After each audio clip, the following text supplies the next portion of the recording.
Hey, welcome back to the Club Junkie podcast. Hopefully, you're having a great week. It is another Thursday. We are back, and we've got some stuff to talk about. I actually went out and played golf. It's crazy. It's like it's summer here, but but it's definitely not. It is cold and rainy and crappy out. But the few days here that we here and there that I've gotten out and played a little golf, so that's kind of been nice. Before we get into today's episode, I just want to let you know it's brought to you by Titleist and the new Pro V1, Pro V1X, and Pro V1X left dash golf balls. When it comes to golf balls, we have a lot of choices. The good news is Pro V1, Pro V1X, and Pro V1X left dash offer the ultimate performance choice and really cover any combination of flight, spin, and feel you need. Titleist Pro V1 is the greatest combination of speed, spin, and feel in the game and the best choice for most golfers. The Pro V1 is exceptionally long with a mid-flight trajectory, maximum short game spin, and very soft feel. The Pro V1X is the perfect for golfers who prioritize total performance but want a higher ball flight and firmer feel. The peak height you get from Pro V1X can add distance and maximize stopping power into the green. Pro V1X left dash is for players who want maxed out speed, high flight, and spin control. Left dash is also engineered to be low spinning on full swing shots. I'm a Pro V1X guy. Like they said, I like the extra height, a little bit of spin. Helps me kind of hit it higher off the driver as well as higher into the green and letting it stop. There's a Titleist golf ball that best fits your game, and you owe it to yourself to find out. To learn more, visit Titleist.com today. So, yeah, I got up and played. Went and played in a little kind of match, actually somewhat serious match. Not serious, but a little bit more of a serious match with a guy here from work at his club. So they're kind of doing like the fall finale, kind of the last hurrah out there. And went and played, and it was kind of cool. You kind of played in kind of like a two-person match, but your partner wasn't necessarily in your group. Your partner could be in a different group. So it was kind of cool. It was fun. I went in there and played. Actually, walked out with a couple bucks in the pocket, which is always nice. So that was always good. But I played okay. I think I shot. Geez, what did I shoot? I think I shot 80 something. I went 44 in the front, and then I went 43. So I might have shot 87, which now doesn't sound as good. But I didn't feel like I played that bad. Didn't have any penalties. Just kind of plotted around, made a lot of bogeys. So. Made a couple doubles out there. I had a really bad 6 on a par 3 that I hit a terrible shot on, and then the rest of the terrible tee shot ended up in this literally low spot. Had to try to flop it up over a bunker to a short pin or a short-sided pin. Blasted it over, went all the way to the next trap. Had to come back out of that trap. I mean, it was just like an absolute nightmare. So. And the sad thing is, right when I sat over the shot, I was just like, this is either going to be absolutely perfect or it's going to be over on the next tee box. And it didn't quite get to the next tee box, but it was pretty bad. So played pretty well. As you know, I could only play 14 clubs. So I know it's kind of agonized over the what's in the bag as I do, and I have to go to places and play somewhat serious where you can only play 14 clubs. So that was interesting. I ended up going with driver wise. When did I go with driver? I was playing.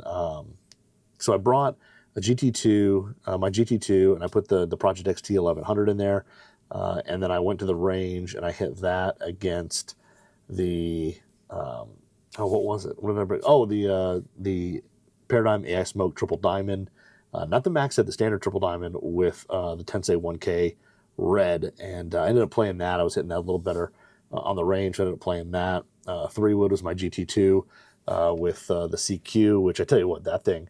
I should have just hit that thing off the tee. I was hitting that so well. The first couple holes, I was basically punching out because I was just hitting terrible drives. And then when I hit the GT2 on one hole off the tee and just absolutely nuked it, and then I hit it again on another hole, killed it. It was just like I should have just played that. But anyway, it's hard not to when you're out there. So played that. Had the Ping G 437 wood, which I never used, never had a shot for. And then iron-wise, I had my PXG 4 Hybrid, the Black Ops, the Tour AD VF. And then, what else? And then I brought the Thai Fusions. So I played Thai Fusions 5-through pitching wedge, my 2 PXG Sugar Daddy 3 gap and sand wedge, and then I had the V-Grind, the Vokey V-Grind lob wedge in the bag. And then putter. What was putter? What did I have? Oh, I had the Kevin Burns 2.0. So, had a pretty good setup. I like I said, didn't play exceptionally. I didn't play well, but I didn't play bad. Like I never felt like I was like playing horrible. I just off the tee had to punch out a lot. So, But when you go in there as like basically a course 12 handicap, you tend to be okay. So I made a few pars that counted when I had strokes, and ended up putting a buck or two in the wallet, which was kind of nice. So that was a whole lot of fun. And yeah, while we were out there, it was funny talking about putters. Putters is like the hot topic right now. That's what everybody's talking about. Between Lab just announcing the new, I don't know if we call it Oz or OZ.1. We've got that coming, which is pretty cool. I think that thing looks awesome. Um, I have actually sent in some specs to Lab, so hopefully I will have one coming sooner than later.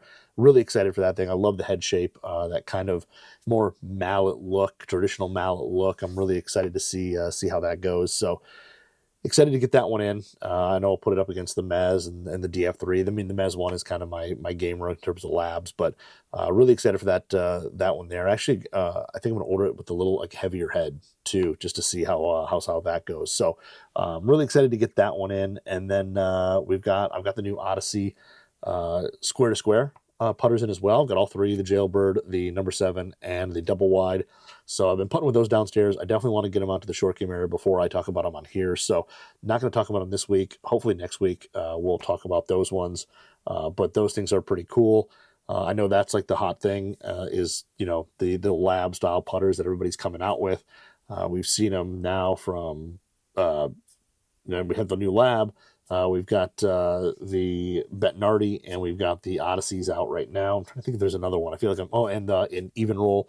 I think Even Roll will be getting one of those as well, so be testing out those.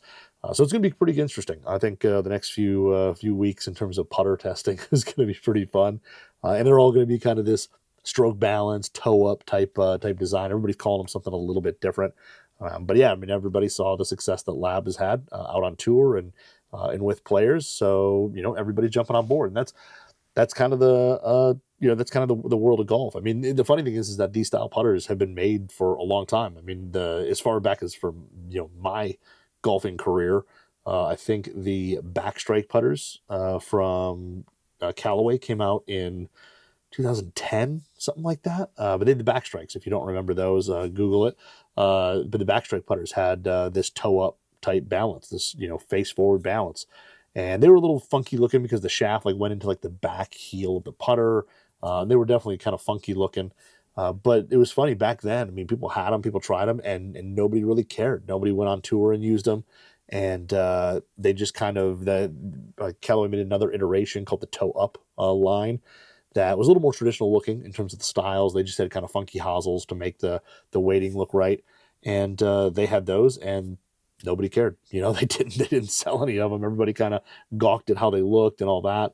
So, Callaway was doing it for a while. There might have been other people who were doing it before. I know Adele has had their line before. They're not making them anymore, but they had a line of putters that were that toe up. Same thing. They moved on from them because at the time nobody was buying them, and now everybody's jumping back in. So I know Axis One is kind of a similar design. They've been around for a little while.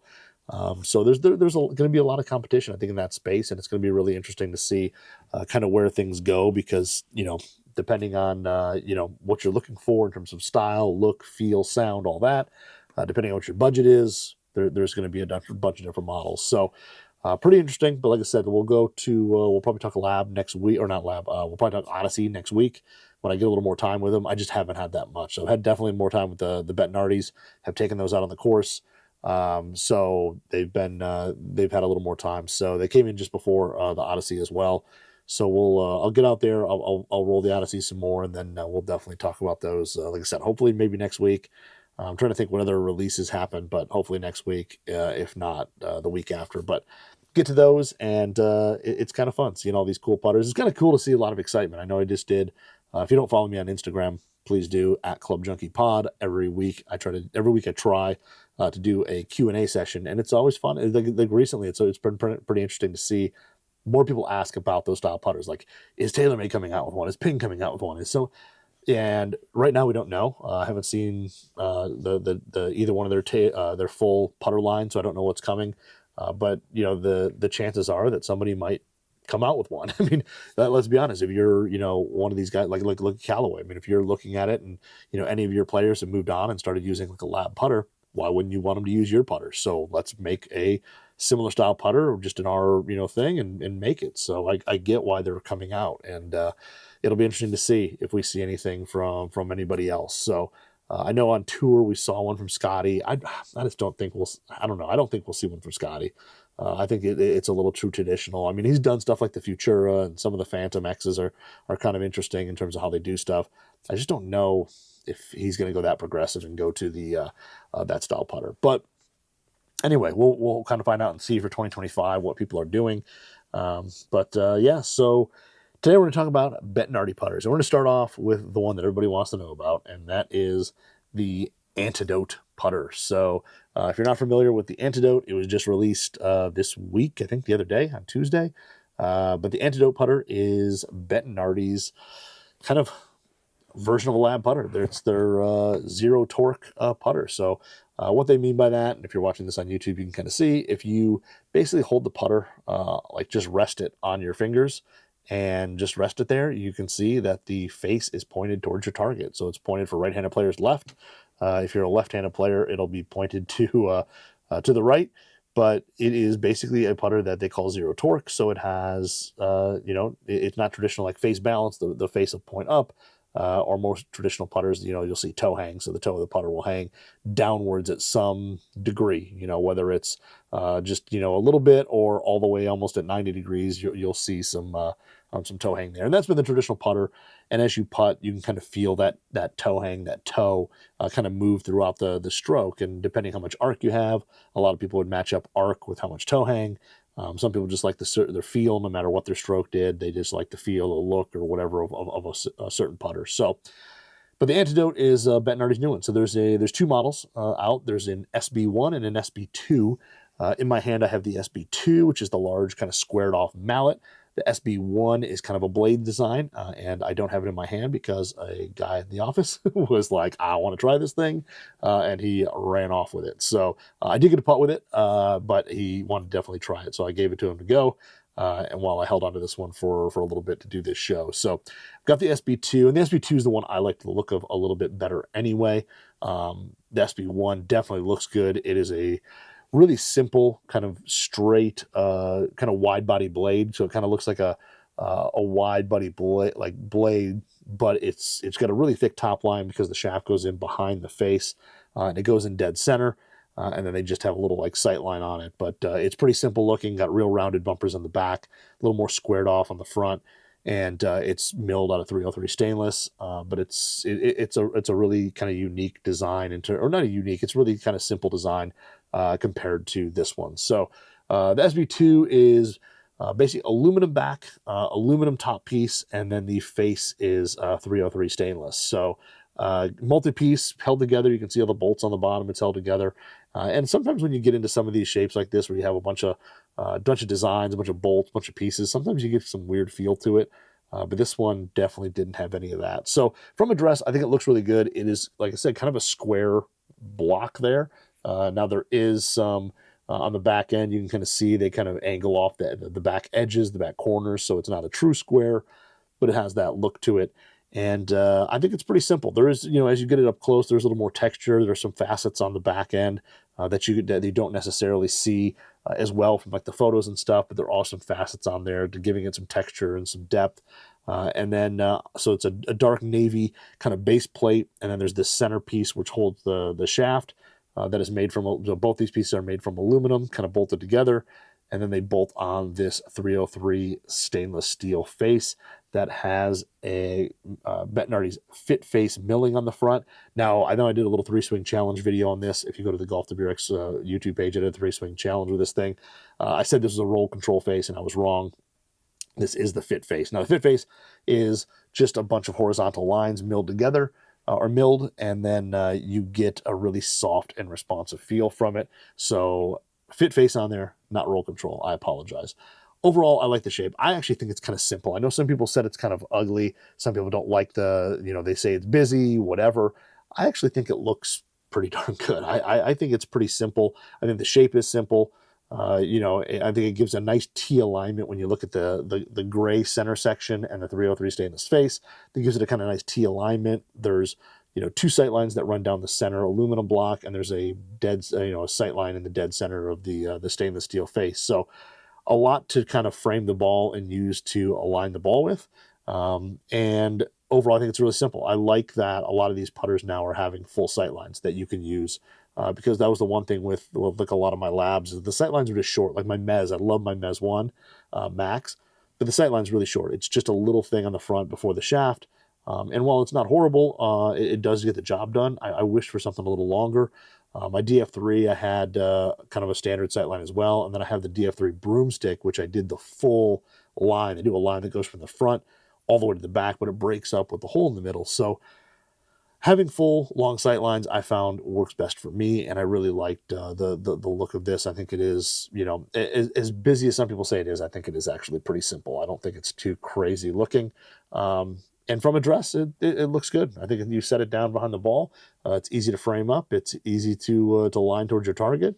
And the rest of the putter's pretty good. Just a smooth steel chrome shaft, little Bettinardi holographic shaft band, and then we have a lambkin deep etch grip on here. So I love how some of these say like deep etch cord, or deep etch. I feel like I've seen some of this a deep etch cord, and they're just deep etch. But deep etch grip in navy with the Bettinardi logo. I really like this grip. It's one of my favorite. The cord's like my favorite, but I really do like this one as well. It just fits in my hands really well. I feel like this kind of more tapered under bottom section, or I guess you want to call it bottom section there, where the flare's out for the pistol. I feel like that part it just fits in the pads of my fingers really, really well. I like the flat top; it just fits the thumbs, and overall size is pretty good. It's small, but it's not too small. But I really like this grip. So the whole setup looks really nice. I will say also thank you, Bettinardi, for doing the magnetic head covers. They have been Velcro for so long, and I'm like, man, at your premium kind of price point, you need to be magnetic. These ones definitely way nicer, but nice Antidote putter head cover there that fits this center shaft. Yeah, looks all that really, really good. So out on the course, I've had it down here on my mat. I've had it out in the short game area. I've played 2 rounds with it. But I've played a decent amount of golf with the SB2. I've had the SB1 out as well. The SB1, again, when you look at it, I think it's really simple. It's just straight silver from the top. It's got kind of a T alignment as well. When you look at it, it has actually like a little line that runs toe to heel, or from heel to toe on the top line, right in front of the shaft, and then it has a short single sight line on the rear flange to give it kind of that T alignment as well. It's got really short kind of I guess I'll call them shoulders, because they're not really bumpers, they're shoulders between the top line and the flange. They're really short and kind of drop off really quickly, but overall really good looking putter, really simple. The shoulders that they have on there, the bumpers they have on there are really, really small, not curved a whole ton. Excuse me, but a good looking putter as well. Just a little different design, and I think it just comes down to, do you like a blade? Do you like a mallet? Now, putting between the two, they do feel a little bit different. To me, this one, the SB2, the mallet, has a little more stability through it. You know how some putters you kind of feel the weighting, the stability as it goes through the stroke. I feel like this mallet definitely has a little bit more of that compared to the SB1, the blade. The blade to me is a little bit more neutral. I feel like that for a player who maybe has a little bit more arc and stuff like that in their stroke may find that to be a little more comfortable, because I feel like you're not going to fight the face is going to kind of go with you. And I feel like it's a little easier to rotate open and closed, and that will feel a little bit better. The SB2, the mallet, to me wants to just stay square the whole time. You can kind of feel it wanting to stay there a little bit more. And I think it works a little bit better with kind of a more straight back, straight through stroke. But both of them, do what they're meant to do. They keep the face pointed at the target. So with this one here, like I said, both of these here, I mean, they do what they're supposed to do. The sound and feel on these is really, really good. I know that some people hit, some of the other putters out there like this, and they don't really love the sound and feel. The thing I do like about this the most is on impact, it feels like a Bettinardi putter. It feels like a stainless steel putter. It's got that soft but responsive feel. It's got just that little bit of click to it.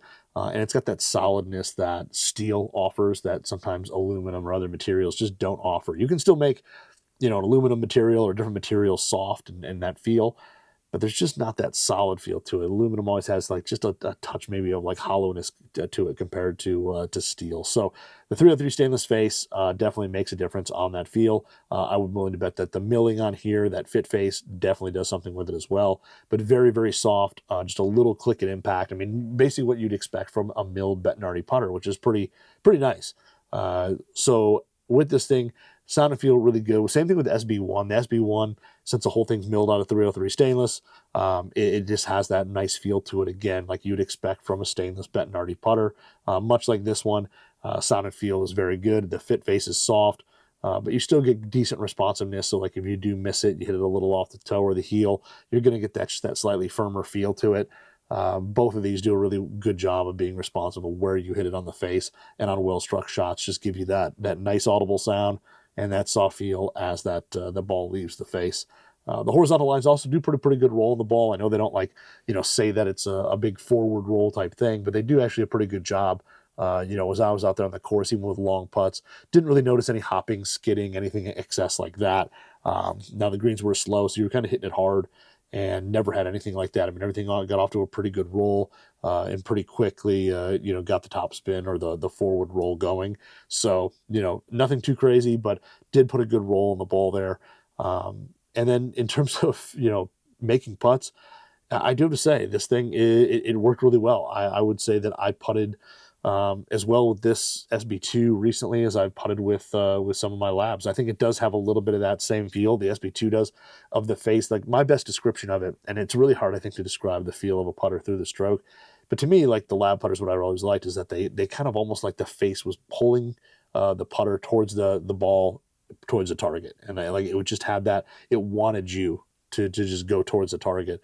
And I feel like some of the other putters in this category, in this style, this weighting, they were a little bit more neutral. Like the PXG Allen to me was much more neutral. I couldn't have that same feeling of the putter wanting to just kind of go forward and go through the ball towards the target. This gave me more of that feel to it, where I felt like I brought it back, and as you come through, I didn't have to force it, didn't have to be even cognizant of it. It just did it, and that's what I really liked about the lab putters. It's what I kind of didn't like about the PXG. And what I really like about this SB2, I think it really pulls the face forward into the ball, towards the target, and gets that ball started on the line you intended it to.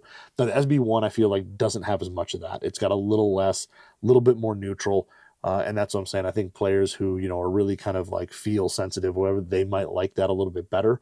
Because I feel like they may feel it kind of flows with their stroke a little bit better, where this one's going to want to force you to kind of go straight back, straight through, and through the target. So I like the latter. I like the putter that's going to feel more straight back, straight through, kind of pull itself forward and into the ball and towards the target. So I did a little, like I said, did a little video 3-swing challenge with this thing.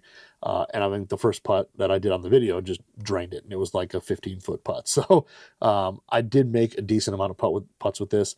I found alignment very easy, much like my Mez. I think these straight lines on these line up really easily. Same thing with the SB1. I think, again, being a very straight, kind of blocky putter, it was very easy to line up. And I think that sight line that runs heel to toe on the top line actually does help a little bit.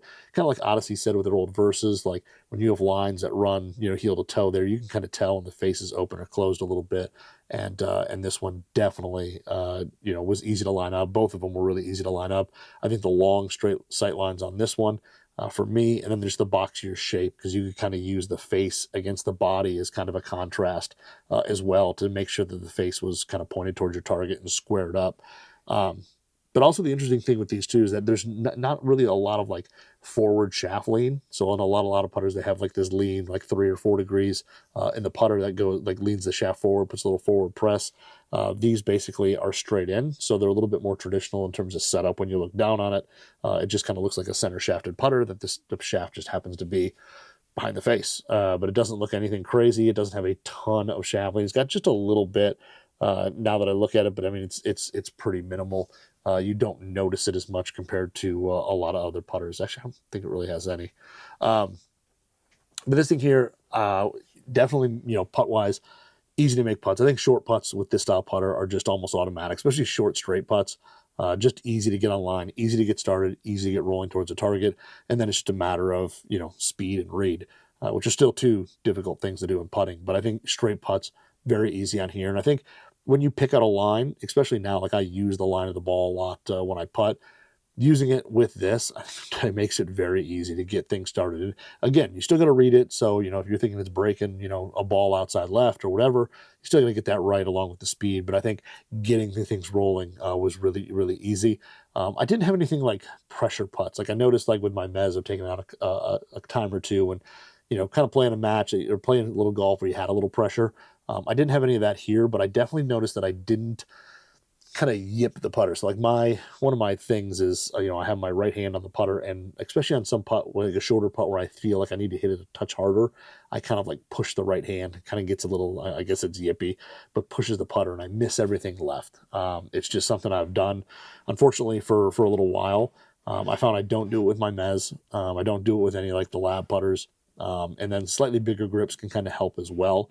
But I didn't notice any of those with this. Now, again, I was just out kind of, playing more casual, but didn't notice any of that. And part of it, I think, is because with this style putter, this weighting, I'm having a really light grip pressure. I kind of let the club do the work, as they say. I mean, I know it's cliche and kind of stupid. It's what, our parents told us when they were teaching us the game or whatever. But I think it does work where you let the club do a lot of the work. And I think I lighten my grip pressure and take some of that out of it because I never noticed anything that I did with that. I mean, pretty much most of my misses were speed related. And usually I left things a little bit short because up here the greens are a little longer, they're a little slower. And that was my biggest miss, was I just didn't hit things firm enough. So, but I think, speed control, distance control, really easy with this. It doesn't come off crazy hot.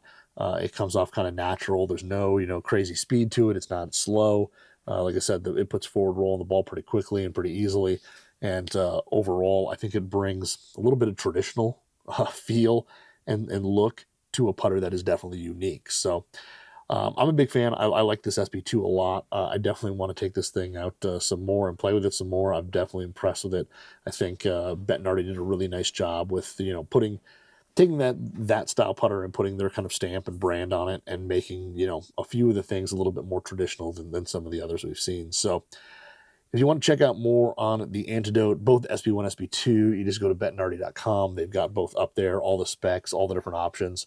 Right now, they're the only two putters. I know some people are asking. They do have a counterbalanced one and a left-handed one, so you can get some different styles in these. I know counterbalance is a big thing, but they do make a lefty version. But you can also get this in counterbalance. You can get the SB1 counterbalanced, so you lefties aren't left out of this one. And anybody who's looking for something like, slightly different in terms of the counterbalance and stuff like that, they do have it. So pretty nice. And like I said, I'm impressed. I think they did a nice job with both of these putters. I prefer the SB2, like I said, just because of a feel thing, but both of them are really cool. I also like how they put kind of like the honeycomb thing on the bottom, Bettinardi's little honeycomb. I always love that. So the little touches like that are very, very cool. So really a cool putter. Like I said, if you go to bettinardi.com, check it out. I mean, it's still not cheap. It's a little cheaper than a lab. These are $430. I think the counterbalance ones, they're $430 as well. I don't know the site. So whether your counterbalance not $430, and you can go online, you can kind of custom order these things in any way. If you want a different length, the lie angles, things like that, they have the ability to kind of dial these in. So very cool, very exciting to see a really cool, a nice kind of premium brand out there bring out something. If you're looking for this style, toe up, stroke balanced, however you want to call it, you've got another option now in a milled putter that I think has some great feel, great sound, and a little bit more traditional package. So that is the Antidote putter. Like I said, big fan. And then for the next putter, we're going to talk about another Bettinardi. So Bettinardi, if you didn't know, they came out with the Antidote, and then they also came out with the new Queen Bee series. So the Queen Bee is kind of like I'm trying to think, kind of a putter line that they kind of show off some of the finer milling they do. They kind of show off some newer shapes, and I feel like it's kind of like a little bit of a test bed for some of the some of these shapes end up making it on later on into other like BB or studio models. They kind of, I feel like they tend to do them first in the Queen Bee, and then you see them later. I may be wrong on that, but that is a big thing. So this year they've done a pretty cool little head cover in all like kind of metallic silver and navy, and kind of little bees all over it. And the other thing too, again, big fan, they went magnetic. So I've been I've been gaming a decent amount of Bettinardi putters. As you guys know, I played the 8 wide from the BB series I played two generations of it, so I played it for like 2 years. Really, really liked it, and those wider blades tended to be something that I was a big fan of. And with this new Queen Bee series, they brought out a new blade called the number 16, which has kind of some unique bumpers, but it's kind of a slightly wider, not quite 8 wide, 8W wide, but it's fairly wide. It's got this beautiful rose colored PVD finish, or rose finish. I don't think it's actually PVD. But yeah, it is PVD. So it's Royal Rose PVD, which if you're watching this on YouTube, you can see it. But honestly, the camera doesn't do it justice at all. You got to go see it in person in the sunlight. But it's also a unique finish that it's got kind of almost like a rubbery kind of texture to it, like grippy texture. It's really interesting. But it looks really, really good. It's kind of this rosish gold color. And the Queen Bee thing, they've got a bunch of different models out this year. They've got, I think it's 5 different models in the Queen Bee. But the big thing they did with this, or they have 6, I'm sorry. So 6 total head shapes, and then a couple in lefty as well. But anyway, the big thing with Queen Bee this year too is not only do they have a new finish and kind of some new head shapes, Bob Bettinardi said they basically really worked on CG placement and making sure that the center of the putter, when it comes to the sweet spot and all that, is in the center of the putter where the sight line is and all that. Because there are putters, we've heard of it before, where depending on the design, whatever, the sweet spot is not necessarily in the center. It could be more heel bias, could be more toe bias, or low on the face, up, high on the face, whatever. It's just not in the dead center. And that was a big thing with these, is ensuring that not only do they look really good, they perform, and it's in the right spot. So that was a big thing for them this year with going to this putter. But these are fully milled out of 303 stainless, much like the face of the Antidote putter. These are milled from 303 stainless, solid blocks. Bunch of different options. You've got like the 16, which is kind of the most, I think, traditional. It's kind of like slightly like an Answer 2-ish kind of vibe to it. It's a little softer than an Answer 2. The interesting thing is that like the little shoulders on the flange kind of have this like angled milling where they're kind of not there. They almost look like just kind of like a little bit of a scoop or a little bit of a just angle down there. But when you look at it from a dress, you don't really notice it. I mean, they're there, but you just kind of see just a wider flange, which is pretty cool. So like the little look, the Queen Bees are all over the bottom of it. The blue accents, the white and the silver accents kind of go with it. The other thing that's awesome is the mini honeycomb milling on the face. So I have a Bettinardi Queen Bee from, I think it's like 2017. That's got the honeycomb pattern on the face. This one's the mini version, so I think they said it's an 8% smaller tool. It looks way smaller than that. It looks like half the size, but very cool. I've always been a sucker for Bettinardi's honeycomb milling. It's always been kind of a favorite of mine every time they do it, and I love seeing it on on the different putters, whether it's on the face or on the sole or whatever, wherever they do it. I think it's really, really cool. So like I said, about 6 different models, depending on what you want. They've got like kind of a round, half mallet, the number 7. They've got a center shafted, number 8 they call it, but it's a center shafted wide body blade. They've got a number 6, which is kind of, again, another kind of wider squared off blade that has like a little single bend shaft into it. And then they've got that same thing with a slant neck, and then a slot back one that has the bumpers come out a little further. The center of the flange sits back, so a little slot back, slant neck as well. So handful of models that are kind of ride the line of like traditional and not traditional. The 16 is my, of course, favorite, and it was my favorite literally from the get-go. So there was I think a prototype kind of version of this out on tour we got photos of. And I remember saying something to one of my guy over at Bettinardi, and I said, man, I really like that. It looks really good. And he goes, well, just wait, maybe you'll see it. And I was like, okay.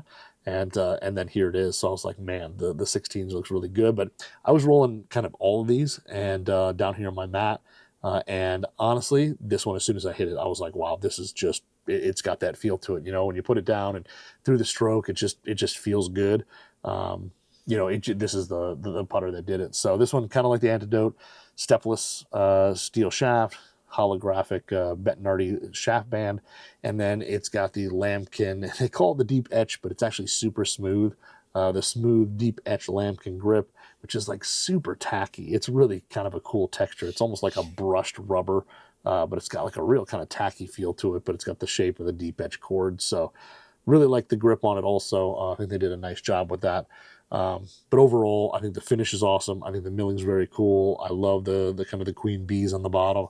All the little details. They've got kind of a cool kind of standard text almost on the bottom or on the back cavities, but really, really good look. No glare whatsoever. I mean, these things are kind of a matte finish. And like I said, when you rub your hand over it, you can actually kind of feel a little bit of that texture.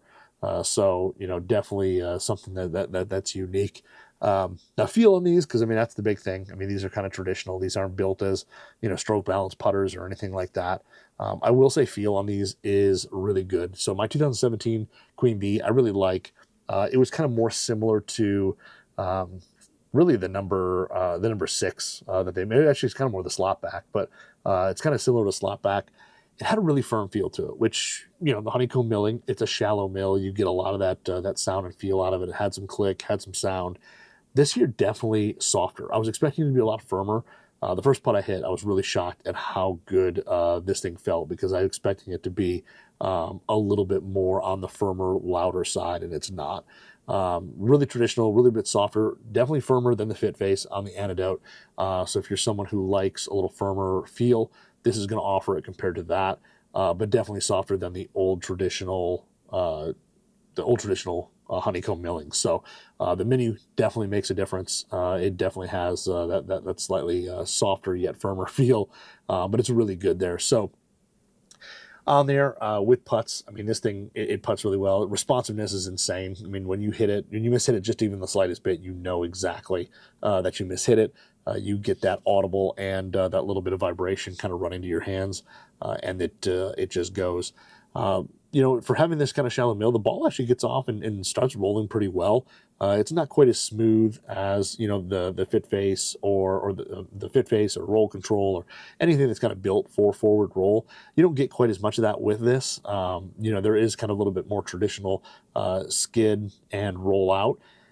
And I noticed that because, with the putting mat that I have, it's kind of loud. The plastic on it is loud when the ball gets going. And this one, you can hear that the ball kind of skids just a touch more before it starts rolling towards the hole. So definitely a little bit more traditional there. But depending on the greens and, type of player, all that, that is definitely something that, you're going to have to decide is great for you or not. I haven't noticed any problems with it. Out on the green, I don't notice it at all. It seems to roll pretty smooth. And I guess when you're out there with the dew, you can kind of notice that, yeah, okay, there's a little hop or, whatever, but it hasn't affected anything in terms of making putts. Down here on my mat, I'm automatic with this thing, especially the 16, just flat out automatic. It's got a decent amount of toe hang, pretty traditional for, like an Answer style, Newport style putter. It hangs to probably about 4 o'clock. But the thing for me was like, down here, I made every putt. Like I just didn't miss. I just made everything. And then on the course, or out of the practice green and all that, it wasn't quite as automatic, but there's way more. There's way more to it when you're out there. You're mad, it's just straight putt. When you're out there, there's undulation, there's speed, there's everything there. So, but honestly, single sight line on here on the flange, I think it's easy to line up. I think the overall finish is really good. It can actually contrast well with the green. The single sight line stands out really well. It's kind of this like silvery white on the back, so it's not bright white. It's a little bit silver, so it's a little bit more subtle. It doesn't jump out at you, but it's definitely something that's easy to see. And out there, lining it up was pretty traditional. I mean, you lined it up pretty well. I mean, it was all on you for the most part. You didn't have these crazy sight lines or anything, but for this putter, I think it was pretty easy to line up. I got the ball rolling on most of the lines that I wanted it to. Maybe not as consistent as like the Antidote, was, but definitely wasn't anything where I found this had like a bias where I was always missing right or left or anything like that. And then distance control, super easy with this thing. I felt like, when you hit a putt, when you hit 2 putts the same, they went the same distance. They just did. You didn't have to worry about, I never had a putt that came off and like blew by the hole faster than I thought it should, or came up way short or anything like that. Even with misses, the distance was pretty decent. You definitely see some drop off with toe and heel misses on a putter like this. There's just not crazy high MOI. I mean, for being a wide body blade, it's got a little more MOI than a traditional, but there's not a ton there. So you definitely saw a little bit of drop off and a little bit of directionally, the directional miss when you didn't hit it dead square. But not bad. Nothing there that is out of the ordinary for a putter like this. Like I said, the big thing is the sound and feel out there. You actually hear a little bit less of it. You get a little less of that click. You get a little bit more just the more of the vibration that touches your hands, which is really nice. And again, on short putts, I felt like for short straight putts, this thing was just so easy to use and so nice. And then a longer putts, again, I think distance control is really good. And, it all came down to your read and the speed. But, matching that or being able to consistently hit, similar speed putts or putts with the same, distance, really, really easy. And I think, this thing here kind of rides that line between a piece of art and a gamer. For me, I think, there's nothing that's too arty. It's going to probably go in the bag, but this one's definitely going to get some rounds in there. It's basically so far just been practice green and putting mat down here. But so far I've been really impressed. And out of all of the putters, which I kind of hit all of them, the 16 for me just jumped out. But I love the sound and feel, super traditional, a little bit more on the crisp side, but not in a bad way, not in an offensive way. So these things are beautiful. Like I said, if you're watching this on YouTube, which you can, just search Club Junkie, you can see it. The finish is very good, but it's nothing to when you're actually outside and seeing it out there. So the Queen Bee series, again, a little bit more traditional, and there's not as much of a story to talk about like the Antidote, but these things here are really, really good. So this thing's probably going to get reshafted. I'm probably going to put some of the graphite in here and make it a little shorter because I think it is 34 inches. I'm going to go bring it down, base it to my 33, and maybe put a little bit stiffer graphite shaft in here. We'll see. But it's definitely going to get some time out on the course. So much like the Antidote, if you want to see all the head styles, everything about these new Queen Bees for 2025, Bettinardi.com. Check out the Queen Bee series. Like I said, a lot of options this year in terms of head shapes and styles. So, depending on what you're looking for, there may be one that suits your eye a little bit better than the others.